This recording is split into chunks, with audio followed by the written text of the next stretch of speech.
Welcome to Photoactive, a podcast about photography and technology. I'm Kirk McElhearn. And I'm Jeff Carlson. You can find show notes, including any photos we discuss in this episode, at photoactive.co. That's photoactive.co.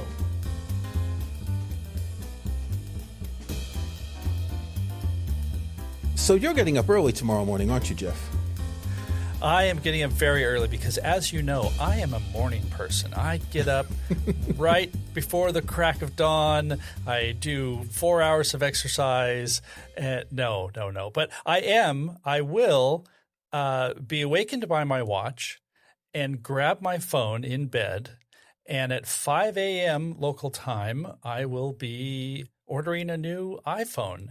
And then hopefully it won't get jammed up as it has in the past. I won't have to wait too long. The order will go through successfully. And then, because, as you said, I'm a morning person, I will spend the rest of my morning asleep because I will go back to bed. I really liked the midnight ones.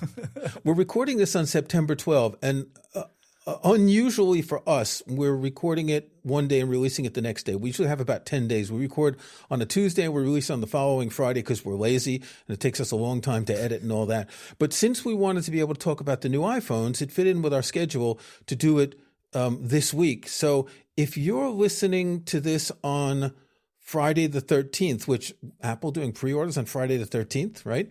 You had to bring that up, didn't you? Oh, my God. In any case, we're both ordering iPhones. Jeff is getting up at 5 a.m., me leisurely 1 p.m. because I'm in the right time zone for ordering an iPhone. I was going to say, normally if you were to wait until 1 p.m., you may not get what you want. But yes, you are in some other place where I don't know. It's like daylight when it's dark here. I don't understand how time works anymore. I still don't understand why Apple does that kind of timing, but I think because 5 a.m. California is 8 a.m. East Coast, right? Yeah. It's a good time for Europe. It's a good time for the East Coast. It's maybe a little bit less good for people in the West Coast. In China, it's the night before, right? Mm-hmm. So they can't please everyone in the entire world. Well, I also wonder if it's because when they do this, they shut down the entire Apple store. So perhaps this is a way of minimizing lost sales for other products.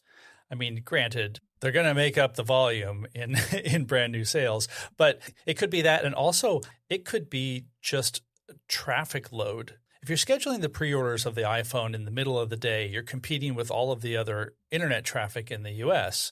And if you're doing it at 5 a.m., it's going to be less because a significant portion, at least in the past, a significant portion of bandwidth and traffic gets hit by the Apple Store of, millions of people pre-ordering the next thing. I don't know. I remember it was like 10 or 15 years ago, I wrote an article for Macworld saying, why do they have to shut down the Apple Store every time they release something? But if you think about it, it's because they have a content delivery network around the world, and it takes time for all of that stuff to update at the right time.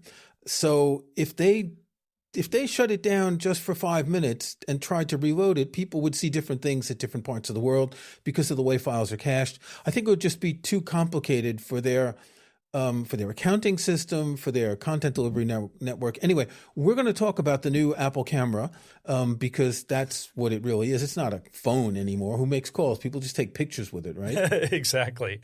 There's also a lot of doom scrolling and game playing.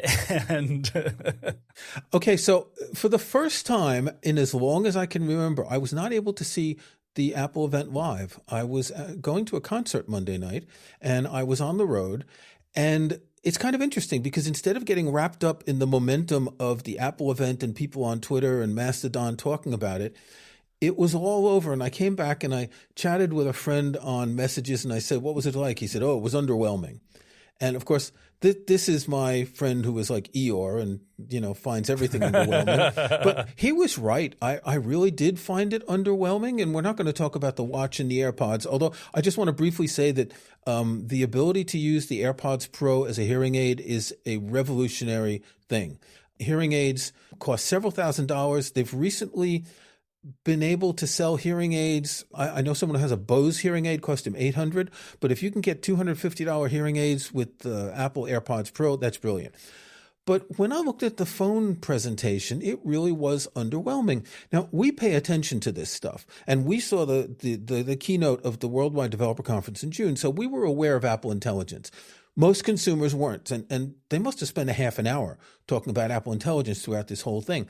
But when you look at what's new on the phone, there's not that much. There's a slightly better camera on the vanilla iPhone. There's a better second camera on the iPhone Pro. There's 3 boringly drab colors of titanium on the iPhone Pro. I really don't know what's wrong with Apple. This is like, they must be depressed over there. And what else is there? We're going to talk about the coolest feature, which is the camera control.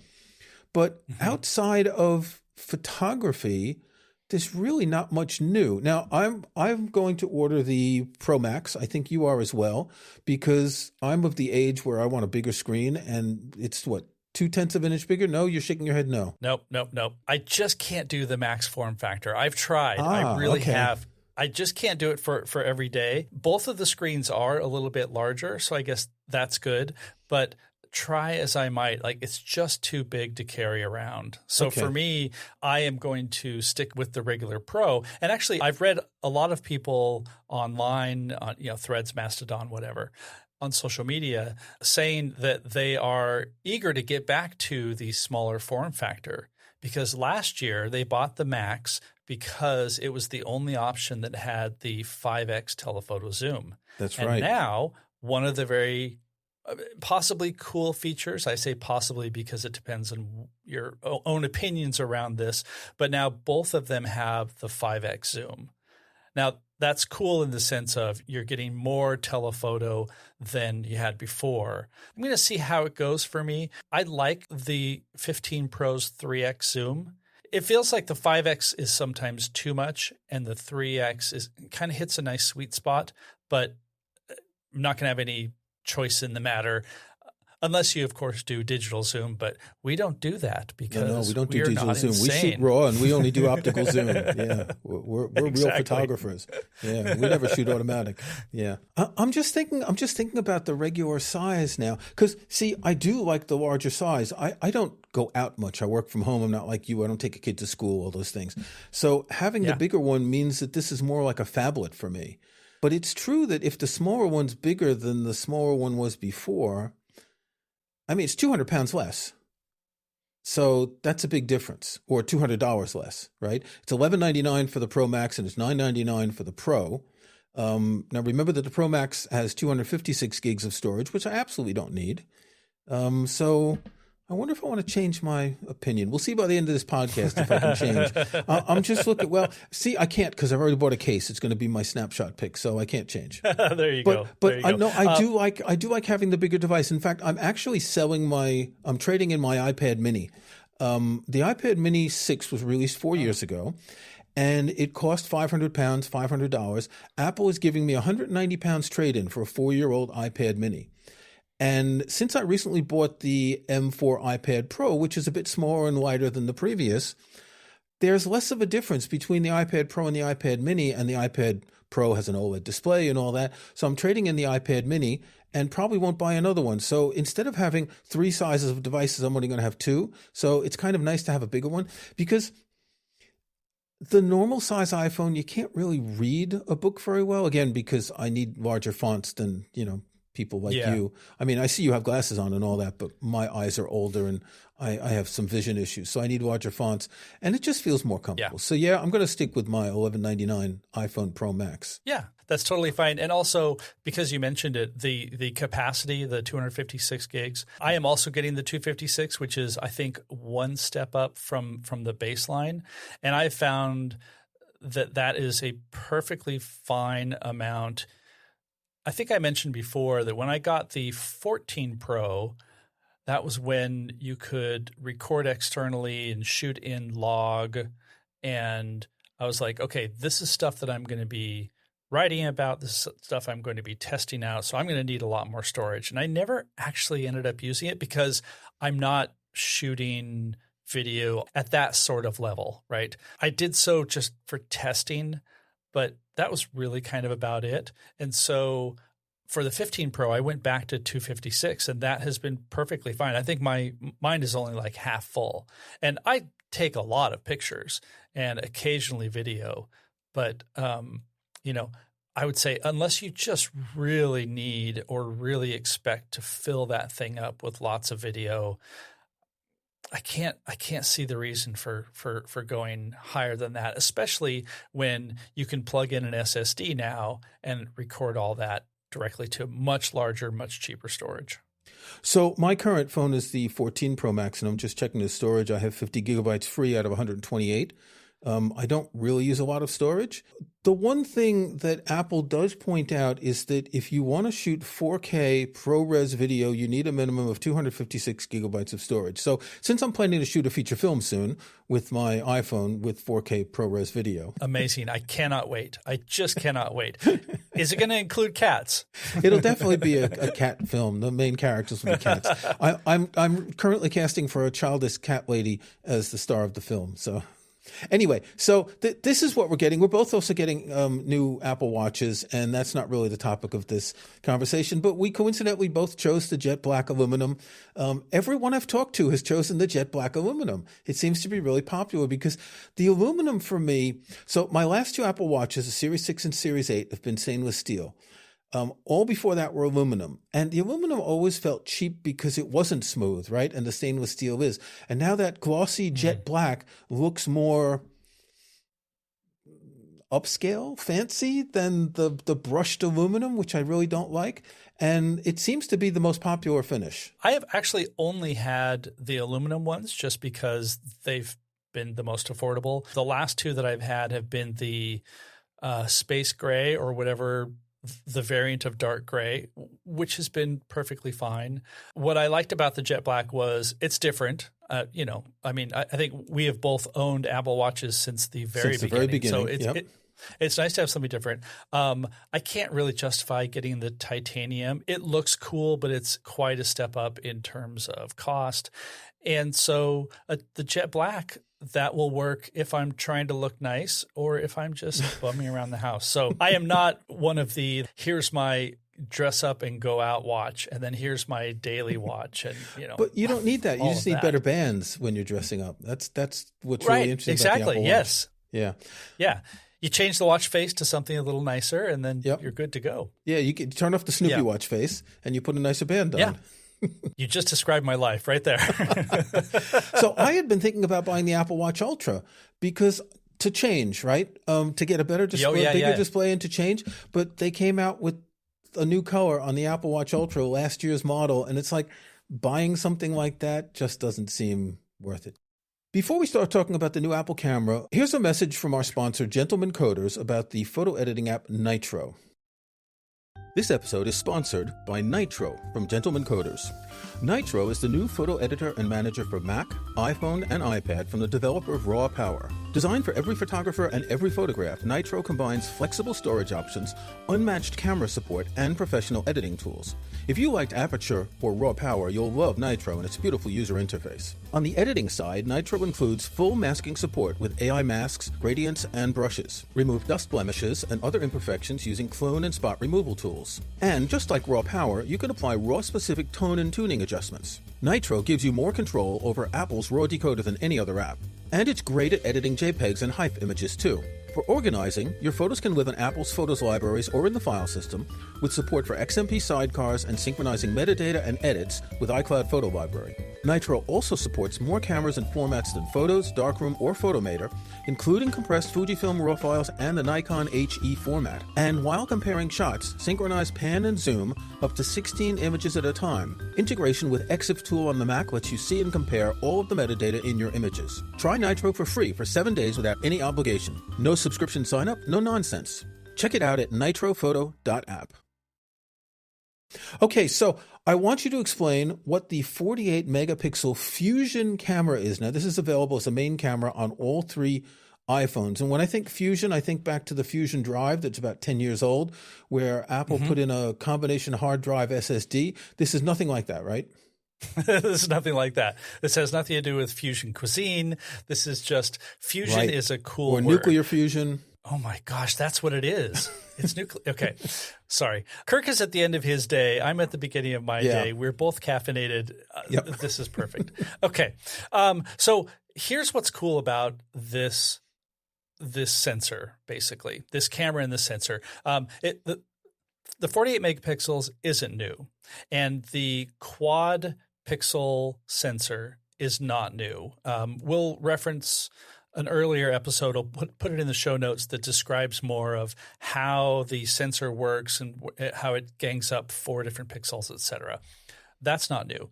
What's new and actually very, very cool is that the throughput from the data that hits the sensor and gets processed is, I think, twice as fast or just basically much faster. And you're like, I don't care as long as my pictures arrive. Let me tell you about when I think it was with the 13 Pro. No, I'm sorry. It was the 14 that had the 48 megapixel sensor, 14 Pro. And when you were shooting in RAW, so Apple ProRAW format, there was a very noticeable lag. You would take the picture, the screen would flash, and it was just because moving a large 48 megapixel image just took up a lot of space, a lot of storage space, and a lot of data to transfer. It was improved in the 15 Pro, but now Apple is saying that with the 16 Pro and the 16, it's fast enough that you're going to get no shutter lag when you're shooting in RAW. So that's great if you are trying to either shoot in burst mode, although I would have to check and see if actual burst mode might be using like a smaller size. Not sure. So when I say actual burst mode, I mean you have it configured so that when you press and hold the volume up button, it's just firing off as many shots as you can. But what's more typical is you're trying to capture something, you're shooting in RAW, children, birds, your pets, whatever, and they're in motion. You can just go basically tap, tap, tap, tap, tap, tap, tap, tap, tap, and fire off manually a whole bunch of photos in quick succession. And at least according to what Apple is saying so far, that will allow you to just keep capturing these giant files without the lag. So you're going to have a better chance of getting a sharper shot, getting something that is in motion. Now, what's also impressive about that is, as we know, it's not just grabbing one image. It's still doing the full image processing pipeline. So when you tap that, it's still capturing a dozen or so shots at different exposures, different ISO levels, and merging those all together into a nice, perfectly formed image. So there's a lot going on that I think they mentioned a little bit of this, but I think for photographers who want to use this as a serious camera, sorry, I said serious, and then the little robot computer next to me was like, yes, yes. Anyway, for people who are serious about shooting with an iPhone, this is going to be, I think, a big improvement. And it's going to be one of those improvements that you don't really notice, but you benefit from. It's interesting because while you're talking about this, I'm reminded of the new feature in the Halide camera app called Process Zero, which is proven to be quite popular among photographers. So it lets you shoot without that whole image pipeline and 12,000 images that are fused together and gives you just a straight raw photo. I'm actually surprised that Apple doesn't offer that yet. They would, of course, Sherlock the Halide app if they did. Sherlocking means look it up on Wikipedia what Sherlocking means. But I think there's serious photographers who want the straight raw because they're going to process them later.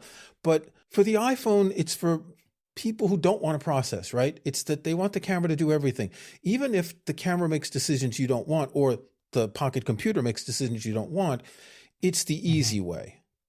But yet it's so incredibly powerful. When they show that sort of exploded image of the timeline of how it's processed and everything in HDR, it is really quite impressive. Yeah. So I also had that question too, because Halide's Process Zero, I've enjoyed shooting it. And I'm honestly, like, maybe we devote a future episode to that. I think we should, yeah. Because it really makes you think differently when you're taking shots. And I don't know, it's been a nice, good, creative experience of shooting. And I also was wondering if Apple was going to do that. Now, thinking on it later, my thought was that because Process Zero is only like maybe a couple of months old, if Apple were to implement something like that, I think it would have had to be in the works for much longer.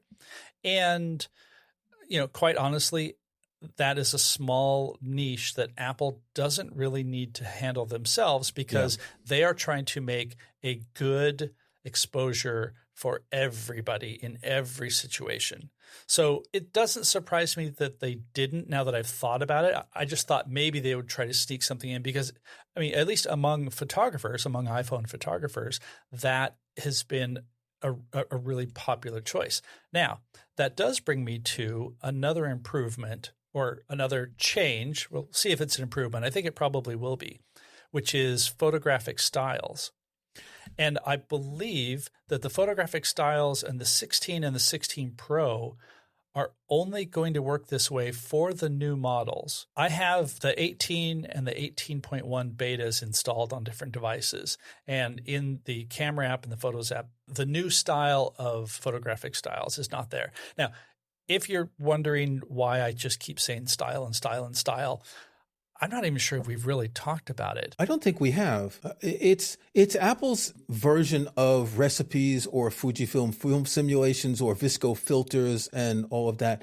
And initially there were just a handful of possibilities, and now they're giving you a lot more ability to tweak them. The way it works currently, it basically lets you set a default look, and you can choose, I think, you can adjust the tone and the warmth, and that gives you some flexibility. Like, let's say you just prefer to have all of your images less saturated than Apple's default, then you can sort of pull that back, and then all your images will be like that. But it's really just been like a kind of a small niche thing. And honestly, the only time I've ever touched it is when I need to write about it. Okay. So in the new phones, and maybe that will translate back to, say, the 15 or the 14 with a software update, I don't know. But apparently you can do a couple of things. There are going to be more options. And then when you select one, you get like a little pad where you can basically move the pointer so that you find the combination of color and tone and saturation that you want. So it's more configurable. But one thing that I read is that these are going to be replacing the built-in filters. So the filters that we've had since the very beginning, like 5 or 6 filters, like the noir, which is like a real contrasty black and white, for example. There's going to be a couple of different black and white photographic styles. So photographic styles will become filters when you're shooting. And I think what's key to this is you'll be able to edit those later, because currently you choose a photographic style and that just gets burned in. Like, that's what your images are going to look like. But there's going to be some flexibility to change those later. So that's kind of cool. And I can't believe we just spent so much time on photographic styles, but it's new. It could potentially be interesting, especially, like you said, for people who have been interested in using color recipes and LUTs and things like that. Yes, because we had a special episode about LUTs recently. We'll link to it in the show notes. We'll do a special episode on photographic styles when we figured it out, because I think it's going to take a while. One thing to point out is that the Pro cameras this year get 48 megapixel macro photography, because the ultra wide camera is also 48 megapixels. That's really cool, because the macro photography, the way it switches to macro photography automatically is great.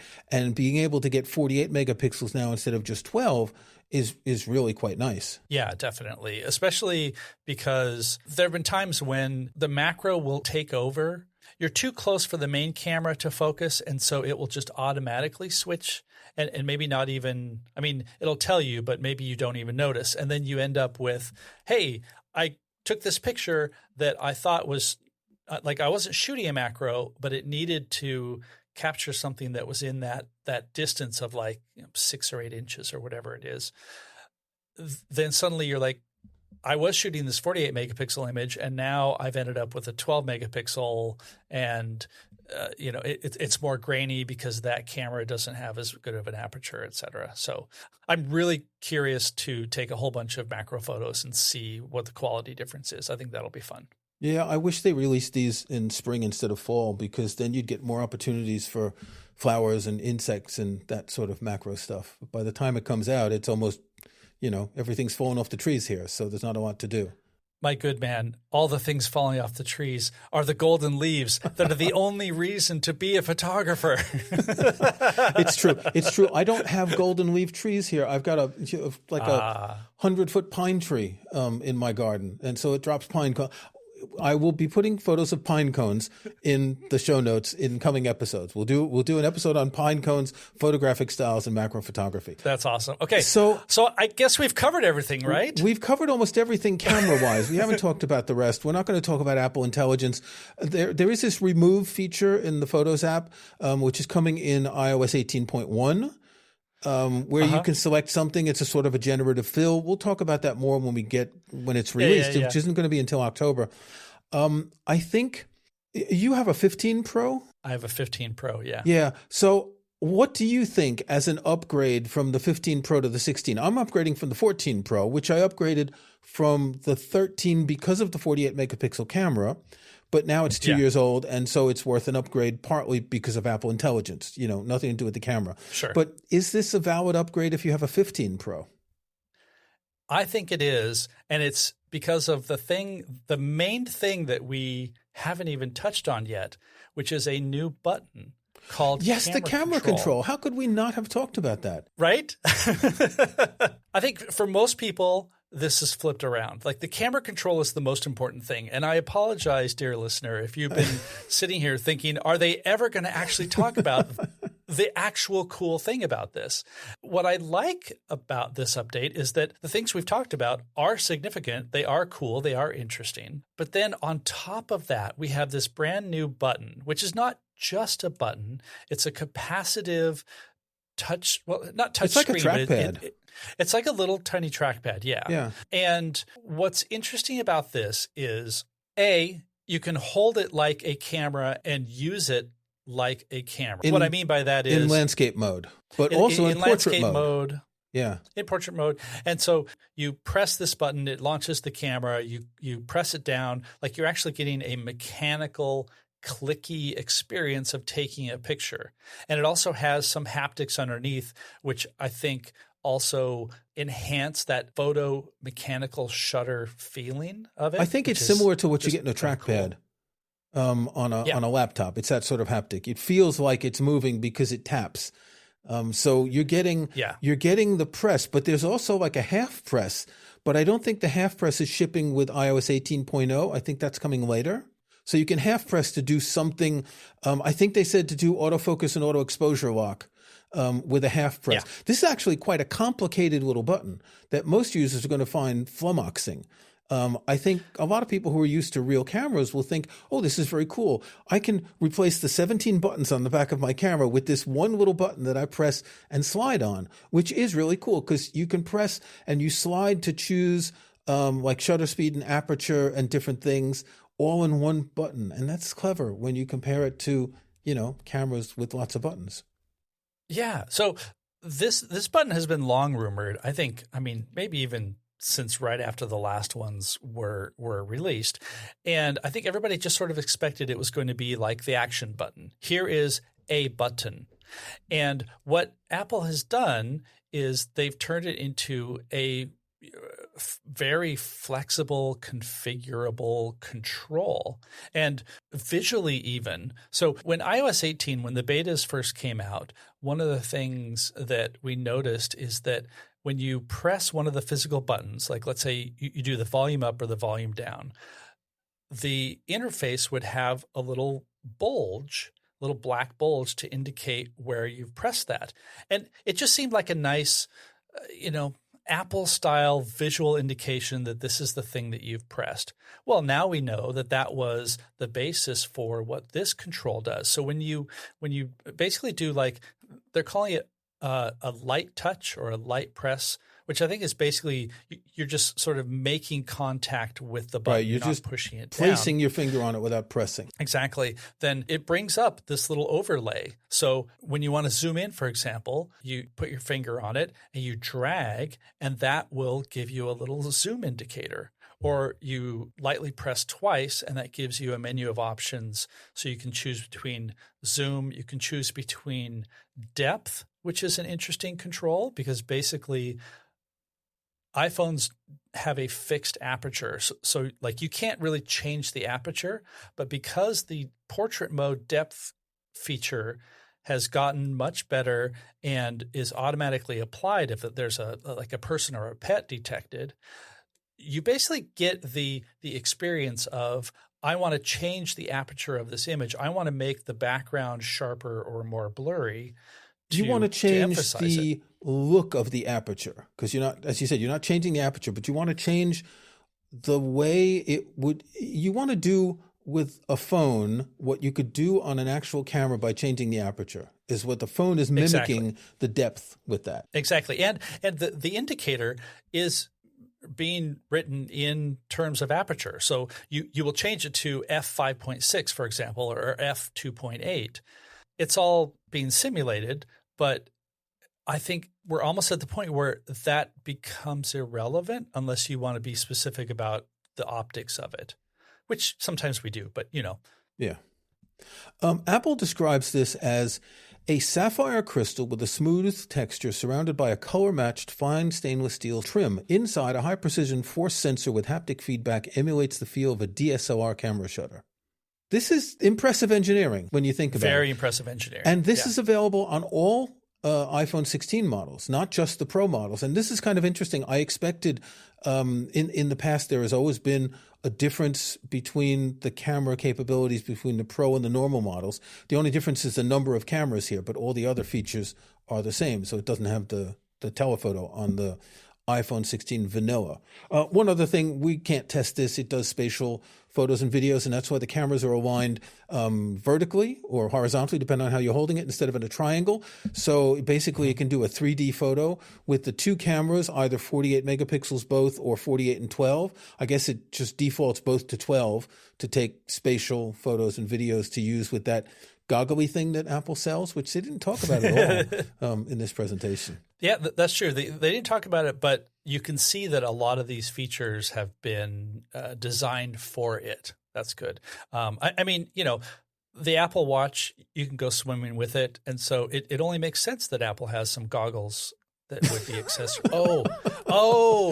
Oh, you mean the other thing. Not quite the same goggles. Okay. No. Okay. Don't go swimming with the Vision Pro. No, don't. Please. Okay, this has been long. Should we move on to snapshots? This has been long. I'm going to point out one more thing about the camera control. And actually two things. One, I have an article up at CNET by the time you're listening to this that is basically like everything you can do with the camera control. So that should be helpful. That will be in the show notes.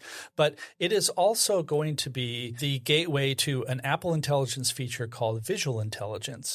And that will let you basically press and hold that button and get information about something you're looking at. So in the keynote, they had an example of taking a picture of a restaurant, and it would pop up the restaurant's hours and menu, or And as I've seen on social media, you could just walk up to the restaurant window and see the hours and the menu, but that's fine. What? No, you can't do that. That makes Or the guy goes to take a picture of a dog to find out what breed it is instead of asking the woman with the dog what breed it is. I mean, what's wrong with these Gen Z people who don't want to talk to other people? They just want to take pictures of them. But the other example that was interesting was the woman visiting something, I guess it was in San Francisco, and asked who the architect was. And that's the kind of thing that I like. You're in some place, tell me who designed this. Tell me the history of this church. Tell me, what famous person lived in this building, or identify this painting or sculpture or something. Yeah, that would be great for going on vacation and finding out that sort of information. There were many, churches in Sweden where I was like, there's some interesting architectural detail outside, and I don't know what this is. And then I had to look it up later and all of that. I had to use the web, the Safari. I had to look it up in the Safari internet. I don't understand. Well, see, that's interesting because we are switching to something like that, right? So I was thinking use cases. Sometimes I'll be out walking here and I'll see a flower I don't know. So I'll find the app on my phone. I can't remember what the name is to identify flowers. Then I'll have to go past the subscription screen to be able to use it. Then I'll get an identification. With this, I can just take a picture and it's going to show me what it is. If it's 100% reliable, not sure. And please don't trust it to identify whether mushrooms are deadly or not. Yeah, no. Mushrooms, just stay away. You can actually do that now with the Photos app. But it doesn't work as well as it should. It doesn't work as well as these flower identification as the apps. Dedicated. Yeah, I've tried that, and it doesn't always work. Sometimes it just says, yellow flower, and that's not very helpful. Is that it? Should we go into snapshots? Because I know this is a long episode, and you got to edit it for tomorrow or today, and so actually, there's not much to edit. We were very disciplined. We didn't make too many mistakes, so there's not much to edit today. Excuse me. The people who are listening to this know that we make no mistakes whatsoever because it sounds so good. Anyway, yes, let's do snapshots. Okay, what have you got? I have something completely unrelated to anything else. It is a coffee scale. So I had a coffee scale. I guess I need to point listeners back to the coffee versus tea episode that we had. Basically, a coffee scale is just a small kitchen scale. And you can use a small kitchen scale for this. But for example, when I make pour over coffee in the morning, I measure out 40 grams of coffee beans, and then I grind those. And then I put the grinds into the pour over, and then I add roughly like 600 grams of water. And so that gives me like the ratio that I want to make a good pour over coffee. This is called the Seattle coffee ceremony, by the way. Wait, Seattle has coffee? What? Like I said, we're getting a little bit loopy here. But I had one for many years, and the battery just basically refused to charge. And so I went looking for another one. And what I found is this mini one from a company that has a really bizarre name. The company is called MHW-3 Bomber, and bomber as in like the airplane that drops bombs. Don't know why it's called this, but who knows? They have a lot of actually very good, interesting coffee stuff.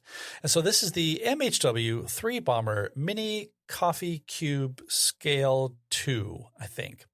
And what this is good for is two things. One, it's small, so you're not dealing with like some big old thing taking up a lot of space on your counter.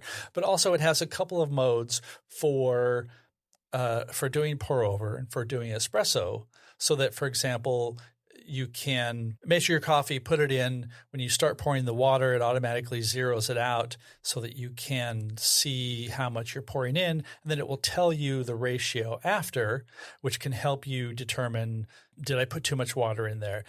There's a whole lot of coffee nerdery and coffee science and experimentation that can go on behind this. I don't get that deep into it. What I like is just a nice USB-C rechargeable scale that just lets me measure my coffee in bright letters when I can barely see in the morning because it's so early and I've not had coffee. It runs like $46. I've seen it on sale for $35. We'll put a link in the show notes, but it's actually quite nifty and I like it. If we had more time, I would talk about how simple it is to use my basic kitchen scale that costs me 20 pounds that has replaceable batteries, and that you put something on, you zero it, you put it in. I use this for baking all the time, right? If I need 100 grams of flour, you do it like that. Anyway, I won't go into it because you got a coffee scale. I've got something totally related to the topic. It is an iPhone case, because what is the second most important thing after getting the new iPhone? It's getting the case before you get the new iPhone. I've been very happy with my Peak Design everyday case that I bought for my iPhone 14 Pro. So I decided to buy another one for the iPhone 16 Pro. And I bought one in color. I don't know what the color is called. It doesn't say on the box. It's like a plum color. Whereas the previous one was black. Oh, yeah. Now, you can see it's got a hole for the camera control, and the buttons on the side are like a bright red. So for the action button and the volume buttons and all of that, it's MagSafe compatible, and it's got space in the bottom to put a Peak Design anchor, so you can put a Peak Design cuff connected to it if you're out taking a lot of photos and you don't want to drop your phone. I think it was 39 pounds, 40 pounds, whatever. Got here in 2 days. It's a brilliant case. I mean, I've dropped my phone several times with it. It protects it. It's maybe a bit bulkier than some other cases, but it's really good, and it fits with the Peak Design anchors. So I'm all set when my phone comes a week from tomorrow, and I will put the case on immediately. Well, and excuse me for looking shocked, but I saw that those were going to be available. I had no expectation that you would have it already. Good for them for being on top of this or having advanced knowledge or whatever. I think I got the email Tuesday, and it was delivered today, Thursday, because they have stock amazing. In the UK. So they ship from the UK, I think from the Netherlands, and from the US. They do from the UK because we're no longer in the EU, so it's easier for them to not have to deal with that problem. It was ordered Tuesday, got it Thursday. It's not bad. They do say that some of these may go out of stock pretty quickly, so you need to order fast if you want one. But yeah, I really good case, really good. I've never not had a case for my iPhone. I think I've never gone iPhone naked because they're just too expensive. 1,200 pounds it costs for this thing. I'm not going to go without a case. So I ordered the natural titanium, which is a color I will never see except every 6 months when I take the case off to get the lint out of it.